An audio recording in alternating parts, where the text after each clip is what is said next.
is there either in the front or in the back. Fortunately, in this case, the tail end was not destroyed and it was stuck. जो भी body हमको site पे मिला उसको हम immediately green corridor के माध्यम से ये सिविल हॉस्पिटल तक पहुंचा गया. और this entire operation was after the operation was over and the investigation started. There was the black box had to be searched. So the black box was is there either in the front or in the back. Fortunately, in this case, the tail end was not destroyed and it was stuck in the first building where it had impact. And the AIIB team, the aircraft investigation team, requested us that cranes and laborers and engineers to be provided to ensure that the black box is recovered. AMC immediately we are there on the site, and this black box was also recovered. After that, next day, the whether it is crematorium or issuance of death certificates, we ensured that people should not go to offices to get their death certificate, but in the hospital then and there a single window system was created, and the officer who is responsible for death registration was there, and he was issuing the death certificates also are being issued then and there.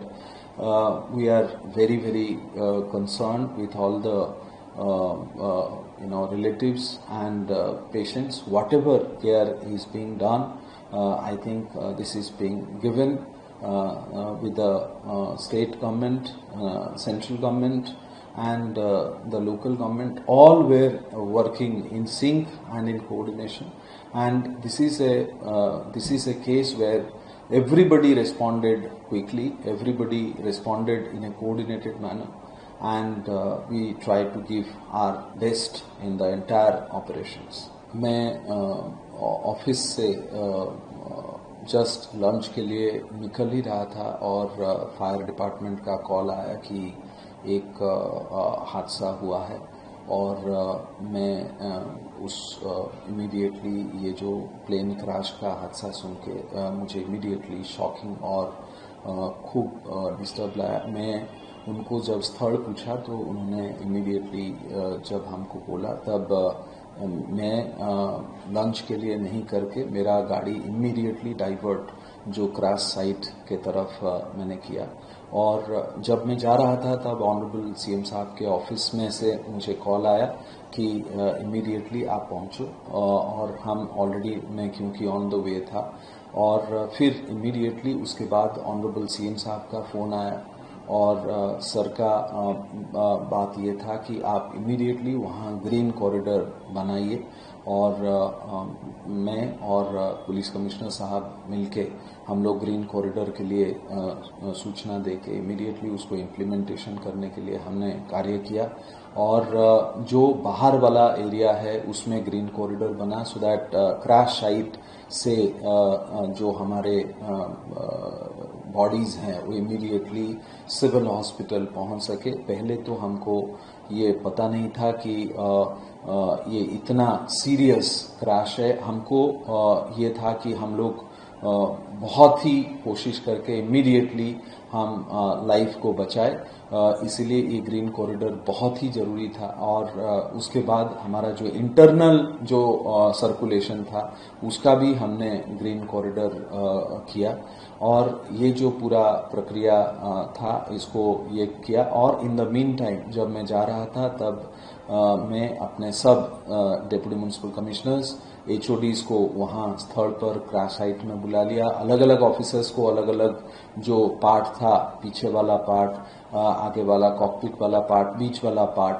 वो अलग अलग officers को दिया गया. हमारे जो fire fighting team थे, जब तक मैं पहुंचा वो ऑलरेडी कार्यरत थे और लगभग 101 से ज़्यादा फायर फाइटर्स जो है वो स्थल पर बुलाए गए। मैं इमीडिएटली जब स्थल पर गया तो मुझे लगा कि ये इतना बड़ा इंसिडेंट है, इसमें ब्रिगेड कॉल की ज़रूरत है। इमीडिएटली ब्रिगेड कॉल दिया गया और सब फायर फाइटर्स स्थलों पर रहे। उसमें बहुत सारे अलग अलग प्रकार के फायर फाइटर्स टीम हमारे पास होते हैं। बिल्डिंग वाले होते हैं, कटर्स और स्प्रेडर्स वाले होते हैं, साल्वेज टीम होता है बिल्डिंग के लिए, एयरक्राफ्ट के लिए, फायर फाइटिंग टीम होता है वो वाटर बाउसर और इसके लिए मेंटेनेंस टीम होता है। ये पूरा जो प्रक्रिया है वो वाटर रिले सिस्टम रखा गया सो दैट फायर फाइटर्स का ज़्यादा से ज़्यादा मूवमेंट ना हो। और in the meantime the ambulances were also there और more than 100 of ambulances were there। उसमें हमारे एम्बुलेंस, स्टेट गवर्नमेंट के एम्बुलेंसेस, दूसरे एम्बुलेंसेस, लगभग प्राइवेट के भी 35 से ज़्यादा एम्बुलेंसेस ट्रस्ट्स के वो भी हमारे पास उपलब्ध थे। और ये जो पूरा सर्कुलेशन वहाँ से जो भी बॉडी हमको साइट पे मिला उसको हम इमीडिएटली ग्रीन कॉरिडोर के माध्यम से ये सिविल हॉस्पिटल तक पहुंचा गया और वहाँ पर अलग अलग टीम बना के वहाँ पर हम लोगों ने पर्टिकुलरली जो बिल्डिंग वहाँ हॉस्टल बिल्डिंग विजय मेडिकल कॉलेज का था उसमें से लगभग 28 बच्चों को उसमें रेस्क्यू किया गया। नीचे जो ग्राउंड जहाँ साइट हुआ था वहाँ से 2 लोगों को जो है वो वहाँ इमीडिएटली सिविल हॉस्पिटल भेजा गया और इस हिसाब से लगभग 30 से ज़्यादा लोगों को वहाँ साइट से बचाया गया और उनको इमीडिएटली हॉस्पिटल भेजा गया। ये जो पूरा प्रक्रिया हमने शुरू किया उसमें हमको ये लगा कि इमीडिएटली कुछ दीवारों को हमको डिमोलिशन करना पड़ेगा।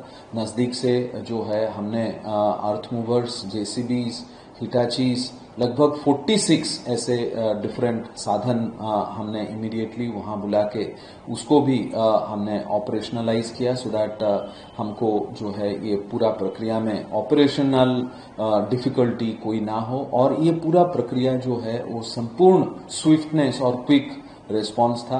एक विंग वहाँ पड़ा हुआ था जो एयरक्राफ्ट का, उसको हम फायर फाइटिंग और पुलिस के टीम के माध्यम से उसको साइड किया गया सो दैट एम्बुलेंस केसेस के गतिविधि के लिए कोई भी प्रॉब्लम ना हो।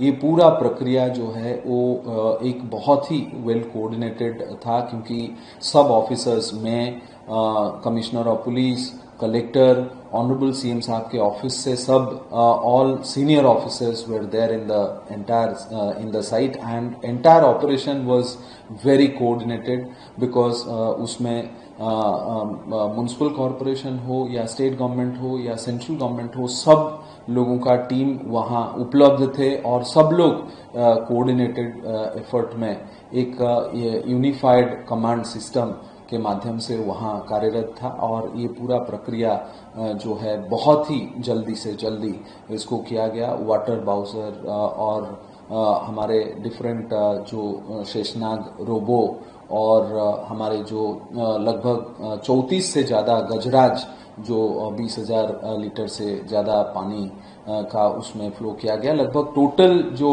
वाटर था लगभग 7.5 लाख लीटर से ज़्यादा पानी का उपयोग करके ये पूरा आग जो है वो बुझाया गया और ये पूरा ऑपरेशंस जो है उसको कार्यान्वित किया गया।